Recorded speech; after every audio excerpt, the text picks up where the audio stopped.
ഈശോയിൽ പ്രിയപ്പെട്ടവരെ, സൃഷ്ടിയുടെ ആരംഭം മുതൽ മനുഷ്യനിലൂടെ വന്നു കയറിയ പാപത്തിൽ നിന്ന് നമ്മെ രക്ഷിക്കാൻ പിതാക്കന്മാരിലൂടെയും പ്രവാചകന്മാരിലൂടെയും കൽപ്പനകളിലൂടെയും അവിടുന്ന് നടത്തിയ ശ്രമം ഒട്ടും ചെറുതല്ല എന്ന് നാം ഓർക്കണം.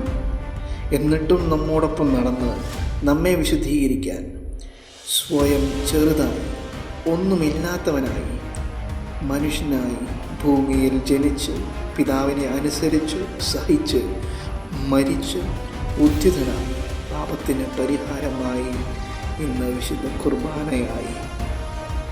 അങ്ങനെ ഇനി നമ്മിൽ ആരൊക്കെ ഈശോയെ സ്നേഹിക്കുന്നുവോ അനുസരിക്കുന്നുവോ അവരൊക്കെ നാമൊക്കെ വിശുദ്ധീകരിക്കപ്പെടാൻ, പരിശുദ്ധാത്മാവിൽ നയിക്കപ്പെടാൻ, ഹൃദയത്തിൽ വസിക്കാൻ ഈശോ ഇതാ ദിവ്യകാരുണ്യമായി വിശുദ്ധ കുർബാനയായി.